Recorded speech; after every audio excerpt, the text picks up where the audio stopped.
Täna hakkame koos uurima ühte väga vana masinat. Ühte masinat, mis muutis tervet maailma ja aitas kaasa ka sellele, et meil on täna oma Eesti riik. Ja me saame teada, kuidas tavaline paber ja trükivärv võivad olla just nagu päris ajamasin. Nii, vaatame kõigepealt seda pilti siin. Mis see on? See on üks väga vana masin, mida kutsutakse trükipressiks. Selle leitas meest nimega Johannes Gutenberg ja tehke nüüd suured silmad. Ta tegi seda rohkem kui 500 aastat tagasi. Kujutage ette, kui ammu see oli. See on tehtud puidust ja rauast ja nagu me kohe näeme, muutis see masin absoluutselt kõike. Aga nüüd tekib meil suur küsimus. Kuidas saab üks vana puust ja rauast masin aidata luua tervet riiki? Näiteks Eestit? See tundub ju natuke imelik, eks ole. Aga just sellele põnevale küsimusele me täna koos vastuse leiamegi. Hakkame siis pihta. Okei, alustame päris algusest. Enne kui edasi saame minna, peame selgeks saama ühe natuke keerulise sõna. Ja see sõna on trükikunst. Mida see üldse tähendab? Trükikunst on tegelikult päris lihtne asi. Mõtle korraks. Kui sa peaksid terve paksu raamatu käsitsi täiesti oma käega ümber kirjutama. Iga tähe ja iga sõna. Kui kaua see aega võtaks.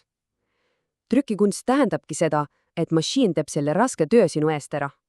Mašiin paneb sõnad ja pildid paberile. Ja ta teeb seda kiiresti ja palju kordi järjest. Aga see pilt siin näitab meile, et see töö ei olnud alguses üldse lihtne. Vaadake neid pisikesi metallist tähekesi. Igaüks neist on üks täht, A, B, C. Et saada paberile üks ainus sõna, tuli need tähed käsitsi õiges järjekorras ritta panna. Mõelge, kui kaua võttis aega, et terve lehepilk valmis saada. See oli väga aeglane ja nõudis väga täpset kätt. Teeme selle nüüd samm-sammult läbi. Kuidas see masin siis täpselt töötas? See on nagu retsept, millel on 3 sammu. Esimene samm, nagu me just nägime, pandi tähed ritta, et neist tuleksid sõnad ja laused. Teine samm, need tähed tehti värviga kokku. Ja 3., kõige tähtsam samm, paber suruti kõvasti vastu neid värviseid tähti ja kui paber ära võeti, oligi tekst paberil. Nii sai teha ühe lehekülje ja siis kohe teise ja 3., kõik täpselt ühesugused. Ja see masin, see oli nagu kivi, mis visati vette. See tekitas lained, mis läksid aina kaugemale ja muutsid kõike. Uurime nüüd seda esimest lainet, kuidas inimeste mõtted ehk ideed hakkasid järsku väga kiiresti levima. Siin on see muutus väga selgelt näha. Vasakul pool on enne trükipressi. Raamatuid tehti käsitsi, see oli aeglane ja sellepärast oli raamatuid ka väga vähe ja need olid väga kallid. Aga paremal pool on pärast. Nüüd tehti raamatuid masinaga, see oli kiire ja järsku oli raamatuid hästi palju, igaüks võis neid endale saada. Aga mida see siis tegelikult tähendab? See tähendab seda, et kui kellelgi oli üks tark ja hea mõte, siis sai ta selle kirja panna ja nüüd sai seda mõtet lugeda mitte ainult 1-2 sõpra, vaid 100 ja isegi 1000 inimesed ja seda väga erinevates linnades ja külades. Mõtted hakkasid reisima kiiremini kui ükski inimene.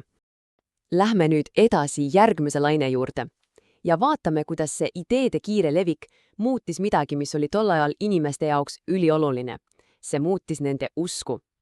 Tol ajal elas üks preester, kelle nimi oli Martin Luther ja temal olid usu ja kiriku kohta täiesti uued mõtted. Ja mida ta tegi? Ta kasutas just seda uut leiutist, trükipressi, et oma ideid kõigile inimestele jagada. Ta lasi trükkida palju lehte ja raamatuid, mis levisid üle terve Euroopa. Seda suurt muutust usus kutsutakse reformatsiooniks. See on natuke keeruline sõna, aga kujutame ette sinu telefoni. Vahel tuleb sinna telefoni uuendusega update, eks ole. Telefoni see jääb samaks, aga hakkab paremini tööle. Reformatsioon oligi usu jaoks justkui selline suur uuendus, suur parandus. Mida see uuendus siis täpsemalt tähendas? Martin Luther ütles 2 väga tähtsat asja. Esiteks, et kirikujuhil, paavstil ei tohiks olla nii palju võimu. Ja teiseks, mis oli võib-olla isegi tähtsam, iga inimene peaks saama ise piiblit lugeda. Ja tänu trükipressil oli see nüüd võimalik, sest piibleid sai trükkida keeltes, millest inimesed päriselt aru said. Ja nüüd see suur muudatuste laine jõuab lõpuks ka siia Eestisse. See on 3. laine. Ja just see laine aitas kaasa sellele, et sündis Eesti rahvas. Vaatame lähemalt, kuidas see juhtus. Aga enne kui edasi lähme, peame õppima ühe vana ja tähtsa sõna. See sõna on maarahvas. Vanasti, väga ammu, ei öeldud eesti keelt rääkivad inimesed enda kohta eestlased. Nad ütlesid maarahvas. see tähendas lihtsalt maainimesi. Ja siis hakkas juhtuma midagi täiesti uut ja imelist. Trükipressi abil hakati välja andma ajalehti eesti keeles. See pilt siin on ajalehest nimega Pärnu Postimees. Esimest korda ajaloos said maarahva inimesed lugeda uudiseid ja jutte oma emakeeles.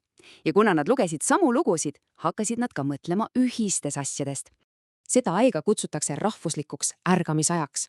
See on nagu sa hommikul üles ärkad. Inimesed justkui ärkasid ja said aru, oot, meil on oma ilus keel, meil on oma laulud ja oma kombed. Me olemegi oma etterahvas, eestlased. Ja nad hakkasid selle üle uhkust tundma. Ja see uus ühine tunne ja uhkus viis millegi väga-väga ilusani. Inimesed tahtsid kokku tulla ja koos midagi suurt ja vägevat teha. Ja nii korraldatigi aastal 1869 esimene laulupidu. Tuhanded inimesed tulid kokku, et laulda koos oma emakeeles. Ja vaadake seda numbrit. 822. Just nii palju lauljaid oli esimesel laulupeol. See oli tol ajal tohutult suur arv. See näitas kõigile, et Eesti rahvas on nüüd olemas. Üks suur ja tugev pere. Nii, ja nüüd jõuame tagasi meie ajamasina juurde. Mäletate, kuidas me päris alguses rääkisime? Need vanad paberid, need ajalehed, need ongi meie ajarännak minevikku. Astume siis sisse. Vaatame nüüd ühte väikest tükikest sellest ajamasinast. See siin on päris uudis ajalehest Postimees ja see on aastast 1899. See on ikka väga-väga vana paber. Keel on natuke vana ja teistsugune, aga proovime koos aru saada. Ma näen siin sõnu eesti keele keeliõpetust ja vene keele õpetuse. Teate, millest see uudis räägib? See räägib eesti ja vene keele tundidest. See näitab meile, et juba üle 100 aasta tagasi oli keelte õppimine inimeste jaoks oluline. Täpselt nii, nagu teie praegu õpite eesti keelt. Ja see pilt siin, see võtab kogu meie pikka teekonna väga hästi kokku. Vasakul näeme vana Pärnu Postimeest, mustvalge ja vanade tähtedega. Ja paremal on tänapäeva noorte ajaleht Postimees Junior, värviline ja täis lahedaid pilte. Kui palju on muutunud, eks? Aga teate, mis on sama? Mõlemad on trükitud ja räägivad meile lugusid oma ajast. Me oleme nüüd näinud, kuidas vanad trükitud sõnad jutustavad meile lugusid minevikust. Ja see paneb mind mõtlema, kõik, mida sina täna kirjutad, oma vihikuse, sõnumise, interneti, see on samuti sõnum. See on sõnum tulevikule. Ja sellepärast jääbki minu viimane küsimus teile. Mida sinu tänased sõnad tulevikule räägivad?